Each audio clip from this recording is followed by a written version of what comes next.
Dans le village de Kirikou, niché entre la forêt dense et la savane rougeoyante, vivait Aïcha, dont la beauté était un chant et la gentillesse, une rivière fraîche. Tous les jeunes hommes la désiraient, mais c'est le vaillant chasseur, Moussa, qu'elle choisit. Leur amour était pur, sans ombre. Mais là où la lumière brille le plus, l'ombre s'épaissit.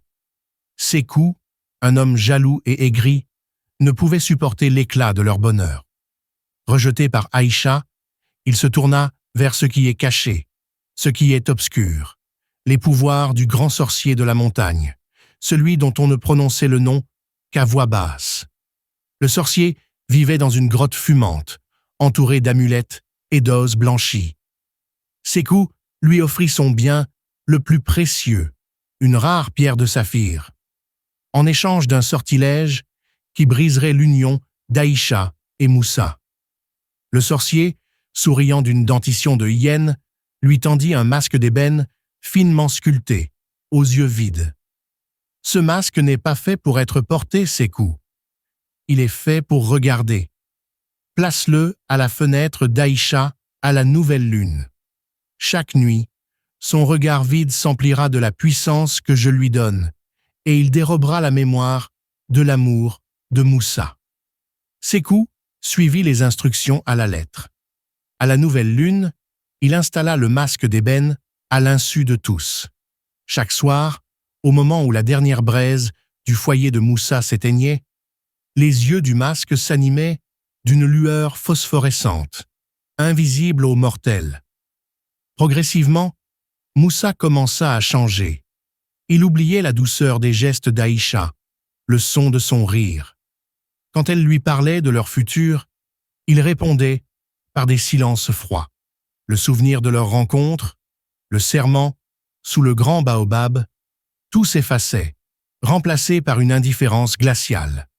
L'envoûtement n'était pas un mal violent, mais un oubli lent et mortel. Aïcha, désespérée, vit l'amour de Moussa s'échapper comme du sable entre les doigts. Elle se confia à sa grand-mère, Maman Fanta, la plus sage du village. Maman Fanta, observant Moussa de loin, comprit que le mal venait d'un envoûtement puissant.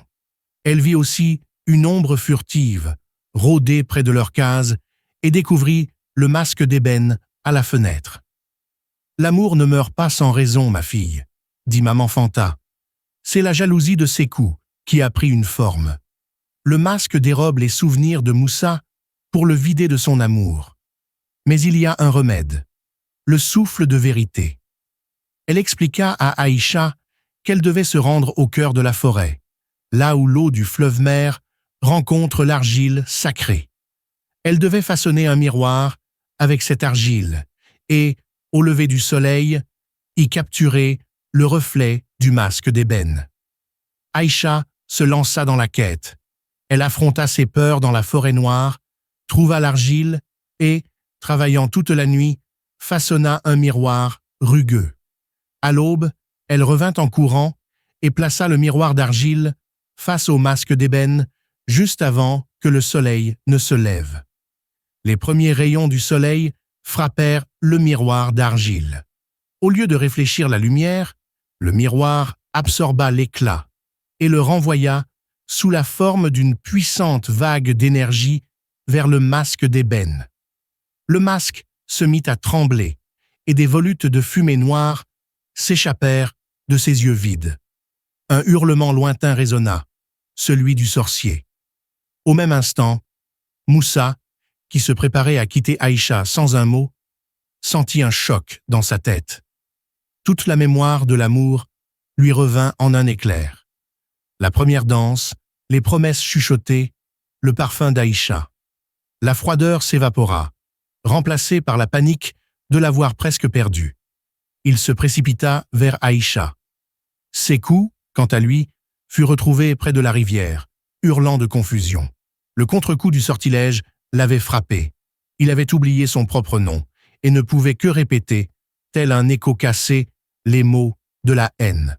Le masque d'ébène, ayant perdu sa puissance, se réduisit en cendres. L'amour d'Aïcha et Moussa fut sauvé, plus fort que jamais, car il avait survécu à l'oubli.